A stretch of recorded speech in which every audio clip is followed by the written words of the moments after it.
Fewer young people than ever can afford to buy a home during their lifetime, yet house prices continue to soar. Knowing this trend and knowing what's causing this trend can give you both an advantage and an advance warning on some things that you need to pay attention to if you're planning on selling your home at some point in the future. And candidly, if young people can't afford to buy a home, young families in most cases, then who will buy yours when it's time to retire?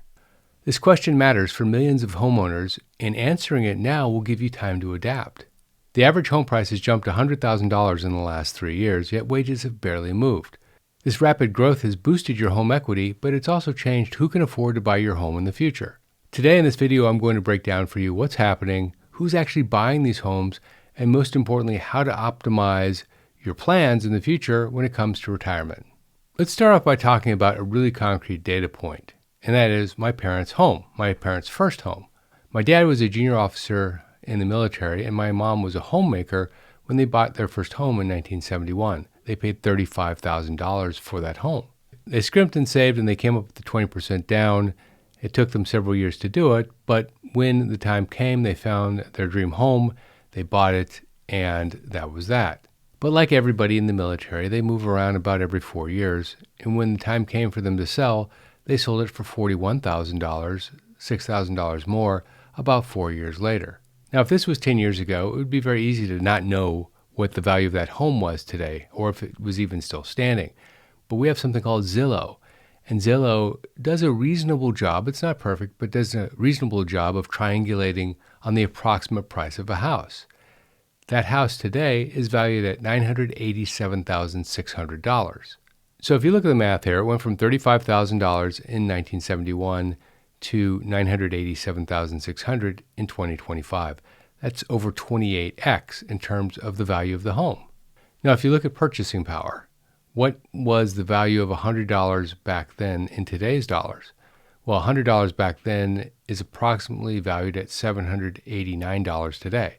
So 7.89x. The home went up 28x, and the purchasing power of $100, well, it takes $789 or 7.89x today to have the same purchasing power. So in other words, the home went up over 3 times as fast as the purchasing power during the same period of time. Was my parents' situation unique? Perhaps, I don't know. They didn't hold it long enough to realize that type of gain. But what I do know is that somebody in the military today, a junior officer in the military today, could not afford a $987,000 home on one income. Probably not even on 2 incomes, to be candid. So understanding this shift now empowers you to make better retirement decisions and get better outcomes, frankly, in many cases. For many people, the family home is the bedrock of their financial life. It is something that they continue to fund into, pay down the debt, and the equity grows. That equity is something that can help fund retirement when someone downsizes. Many financial advisors tell their clients that the equity in the home can fund 20 to 30% of their retirement if they downsize.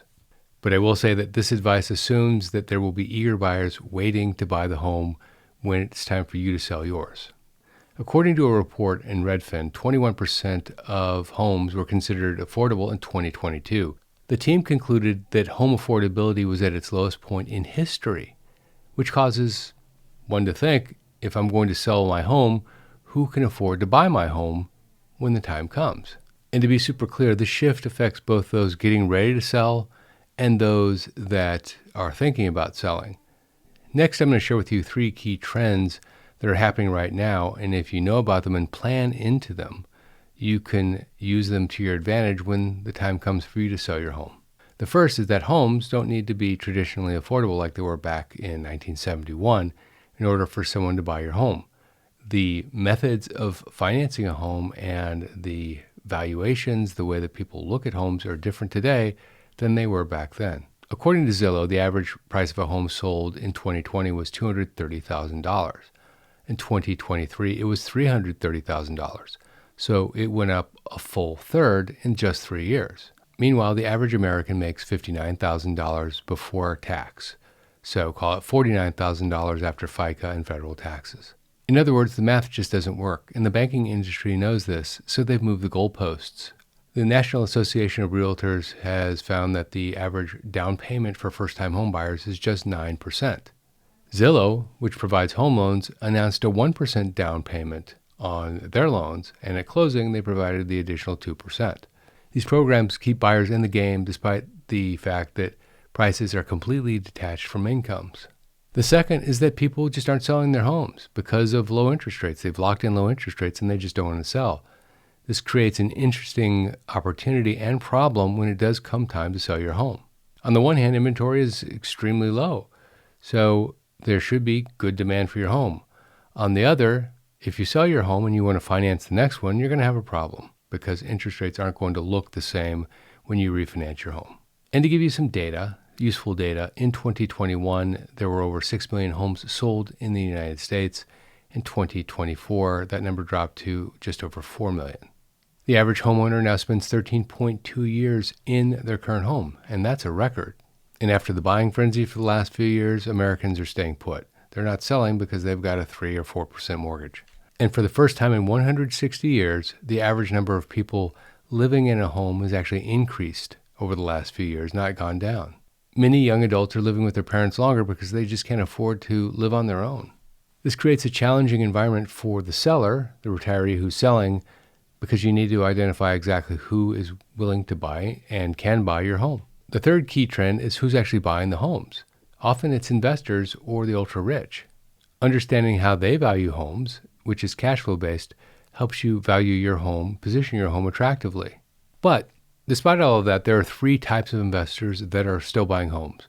One is the all-cash investor, someone who is selling a big home or selling a home in an expensive location, taking the proceeds from that home and buying a less expensive home. If you purchased your home decades ago and now want to downsize, this group might include you, for example. The price difference between the selling price of your old home and the purchase price of your new home could give you some cash, a lot of cash, frankly, to help fund your retirement, for a lot of people anyway. The second group are people that are moving from ultra-expensive cities like San Francisco or New York to less expensive cities where home prices are less. But the largest group, according to Redfin, are investors, and that group between 2021 and 2022 went up 145%. Real estate investment trusts work a lot like index funds, where the trusts buy property, portfolios of property, and they use that to fund or pay dividends into the investor base. These institutional investors look at different criteria than home buyers. Their valuation is based on cash flow. How much rent can the property generate? What's the return on the property if I decide to sell it? It's all built into the mathematical equation about what the valuation of the property is. But recent reports have suggested that investors are slowing in cities like Las Vegas, Houston, Austin, Miami, and they're increasing in areas like New York or San Francisco or other big cities. Smart homeowners can use these signals to time their property selling strategically. You can protect yourself by thinking about different scenarios ahead. One where the market continues to grow and demand continues to be there. Another where things don't look quite as positive and demand starts to fall off. And the fourth trend is that wealthy families are holding on to property across generations. They're just not selling. This means that there are fewer homes re-entering the market, which is good, but fewer buyers for homes like yours because the home is being passed down from generation to generation. So what does this all mean for your retirement planning if you're planning on selling your home someday? First, you now have valuable insights that most homeowners don't, giving you a head start on adjusting the way that you approach the market. You can adjust your expectations based on what's happening in your market, up or down, about how quickly your home will sell and at what price. Next, understand how investors might look at your home. Look at what homes like yours are renting for in your area, not selling for, and see what that means for home prices. Second, consider geographic arbitrage as a retirement strategy. Selling your home where you're at now and moving to another geography, even if it's just to another county where prices are lower, can make a big difference in your quality of life in retirement. But maybe, perhaps, consider making this move a little earlier. Maybe you don't wait until you retire. Maybe you do it 5 to 10 years earlier because the markets are conducive, or not, depending on where you live, I suppose. Next, build diversified retirement savings beyond your home For most people, their home is their most valuable asset, but it doesn't need to be. If you have time, you can contribute to your 401k or an IRA or other investments and look to diversify outside of property in terms of your risk profile, because you don't want all of your investment dollars, all of your capital tied up in just one type of asset class. And remember this, 10,000 baby boomers reach retirement age every single day right now. This demographic wave creates both opportunities and challenges. Early movers gain an advantage as supply and demand dynamics evolve. When investors or institutional investors offer to buy your home, look at this objectively. Some people feel obligated to sell only to another family, but if there's a good opportunity in front of you, a good offer in front of you, consider it. A guaranteed sale at a respectable price often outweighs market uncertainty waiting for the right buyer. And keep watching the local market trends for local behavior. Different markets react differently to what's going on in the world right now. And if your market isn't one that has a lot of institutional buyers, that's something to note. On the other side, if your market is one that has a lot of institutional buyers, that's something to note as well. And know that you don't necessarily need to wait until you retire to downsize. I personally know 2 people that did it 5 years before they plan on retiring. 5 years. Most importantly, create multiple retirement scenarios and look at how your lifestyle would adapt if your home sold for 10% more or 10% less, for example. If you like this video, check out that video, Crisis Ahead, Why Your Home Insurance Might Double Soon. This is Jeff Schmidt, and I will see you in that video right there.